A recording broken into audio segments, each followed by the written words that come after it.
Hello and welcome to Base Creators video series Success Through Lockdown, where each week I've been looking far and wide for some of the more unsung entrepreneurial superheroes who've overcome lockdown and are now sharing their ideas with me. Just like last week, where we had Sasha Popovic, who runs a 200-strong IT sourcing company in Serbia.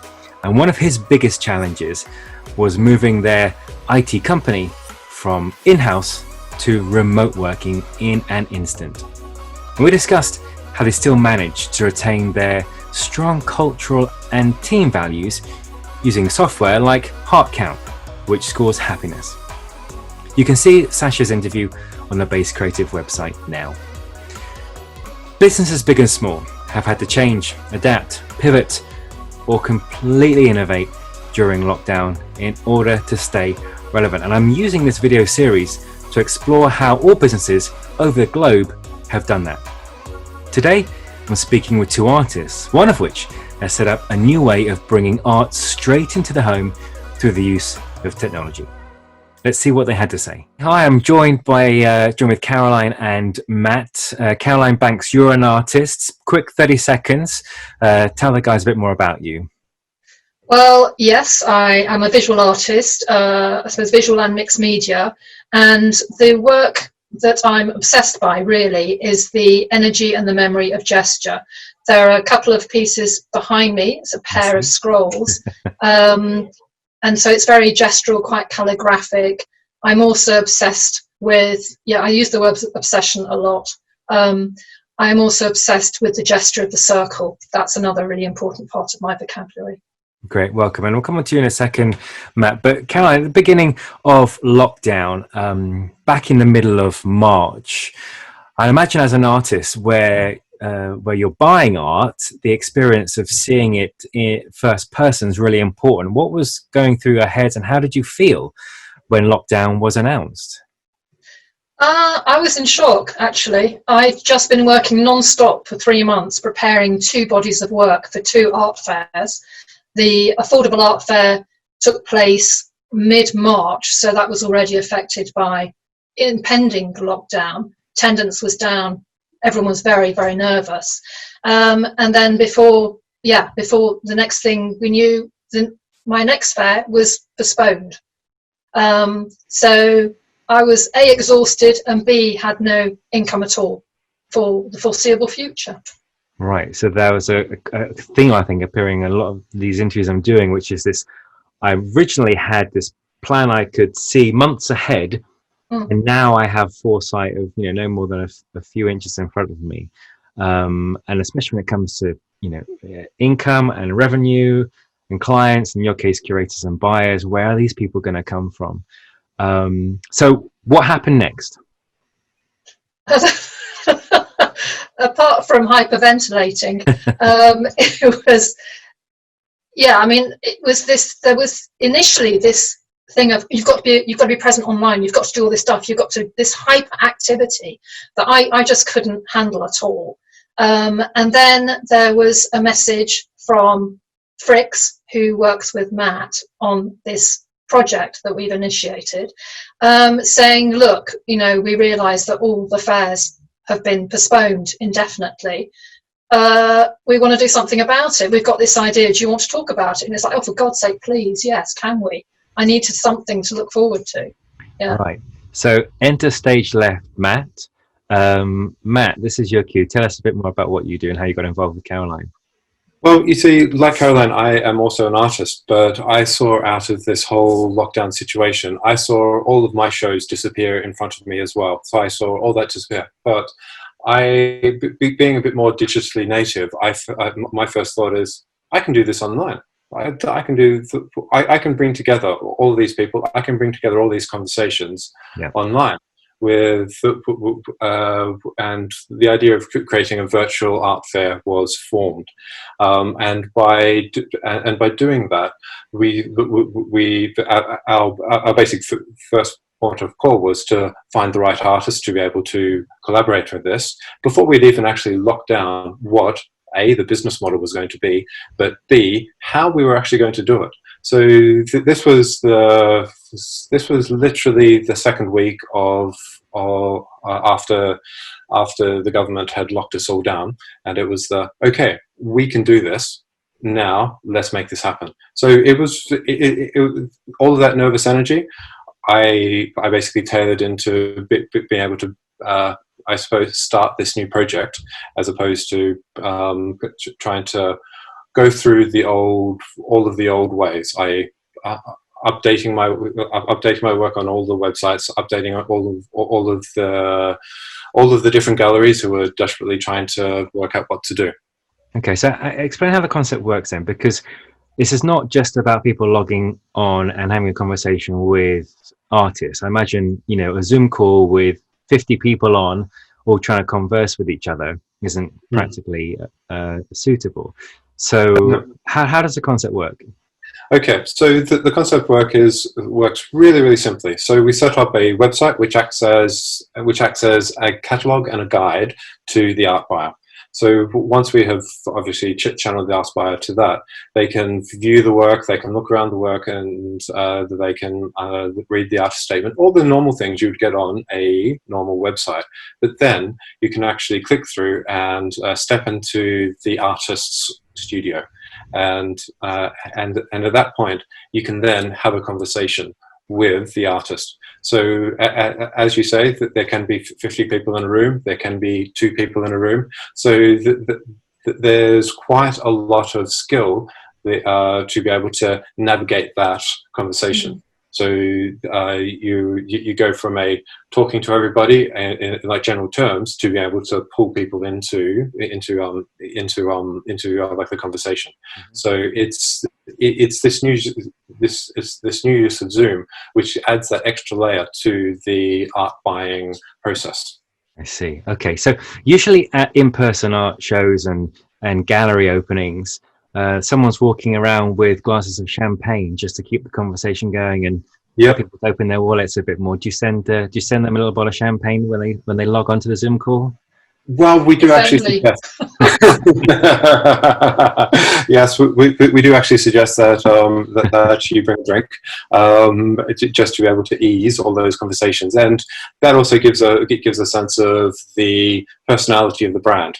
Because it's important to acknowledge these are weird times we're going through, so we need to remind people of all of those triggers to be able to feel at home and feel well comfortable. So there's been a fair amount of communications of the see you there and make sure your glasses are charged. BYOB.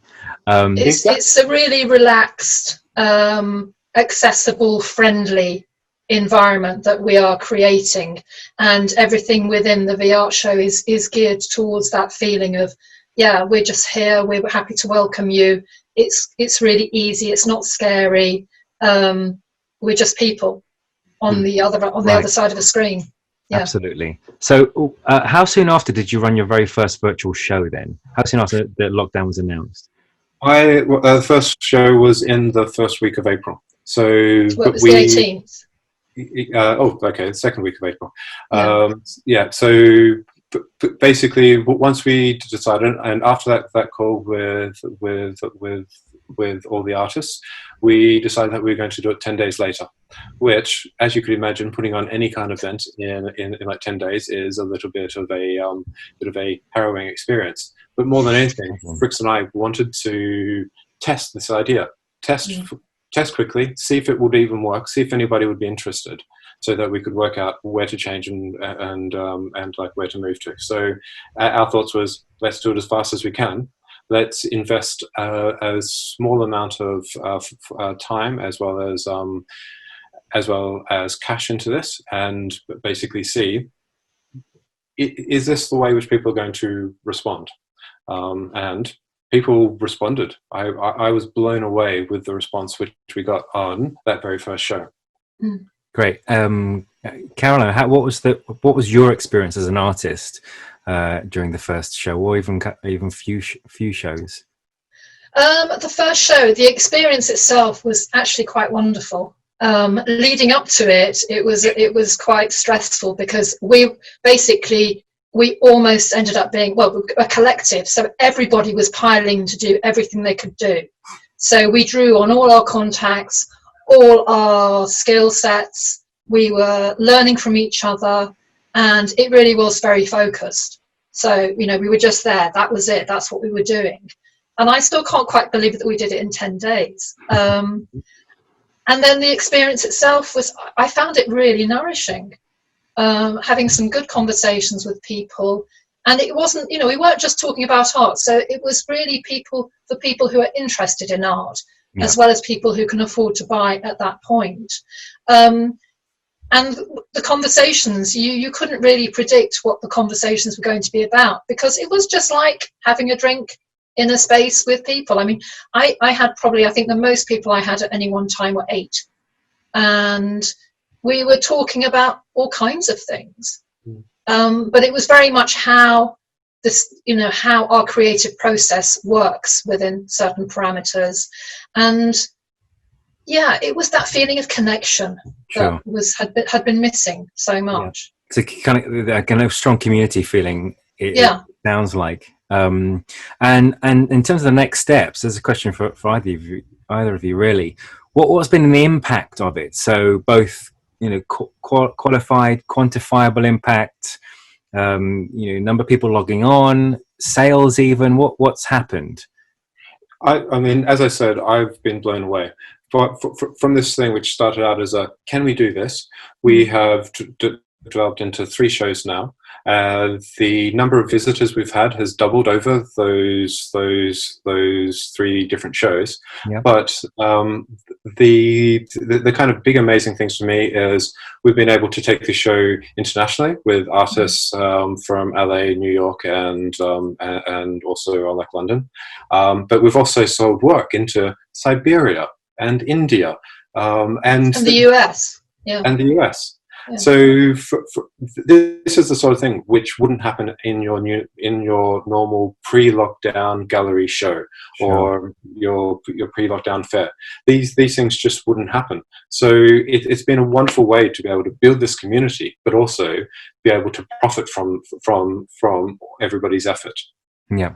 And the great thing about doing this on Zoom as well is because we have access, visual references to a lot more work than we would have at an exhibition. So we can go back and say, well, this is a project I did, and this is another thing I did, and this is what I'm working on now. You know, when you're at an exhibition or at an art fair, you've only got a limited number of pieces you can show. Yeah. Whereas in this context, you can actually show a huge amount. So it's much more inclusive in terms of, what the artist can talk about as well. I think it opens many more doors and it breaks down international barriers. And I think, you know, technology and digital has definitely helped you do that, which is brilliant to hear. Yeah. One last question, and to you, Caroline, and then I'll ask you the same question, Matt. What advice would you give your pre-lockdown self now you've kind of had the experience of what this has been all about? So the day that you found out about lockdown, if you could time travel back to that day and meet your kind of stressed out self, what would you say? I think for me, it would actually have been give yourself a break. You know, give yourself time to process this. Because I said, I just found I was getting bombarded with stuff online, spending an awful lot more time online. As I said, I was physically and mentally exhausted from all the work I'd just done. And then I was told I needed to be creative again. And it's like, what? So I think be gentle on yourself. I would have, if I could have been a bit gentler on myself, I think that's probably the advice I'd have given initially. And what about you, Matt? I think it's along similar lines, but mine would be more confident. Be more confident that there was a need for this. Be more confident that people, just because the world had stopped, the world hadn't really stopped. Everything was still going on. People still needed to talk, and people still needed to understand the world around them. And that's the role of the artist, is to help them understand the world of the artists. The world around them. So I think that means that this was the perfect opportunity to be able to bring together the artists and all of the different collectors to be able to have that conversation. Beautiful. How can they find out about the show? If they want to get involved, how can they get in touch with you? Well, the best way would be to go to the website, which is v-art.show, or to follow us on Instagram, which is v_art. Yeah, so those are the two best places to be able to find us. So feel free to follow us and sign up to our newsletter on our website. Yes, there's also, you can also on the website go and look at who was involved in previous shows and look at their work as well. So because it started off with 8 artists, last time it was 15 artists, there will be a changing roster of different people, obviously, to keep it fresh, different ideas. I know that Frick's sort of likened it almost to the gypsy caravan coming to town. It's like something exciting is going to happen, you don't quite know what it's going to be, and it's going to be a one-off experience when it does happen. So it's, creatives, as Matt said, the confidence that creatives have innately, and it's in our DNA, to find solutions and find different ways of dealing with things. I know for me it was like, I can think of different things, but technologically, that's not my forte. So it was great to connect up with people who had that, and then to produce something as a result of it. I agree. Matt, Caroline, I appreciate you sharing your story with me. It's been brilliant to hear, and can't wait to hear more about how the VR show works out. Thanks again, guys. Thank you. What a great story. And don't forget, you can see their website and find out more at www.v-art.show. If you've got an idea of how you've been successful through lockdown, I would love to find out. My details, along with Caroline's and Matt's details, are going to be on the screen in 2 seconds' time. Thanks for watching.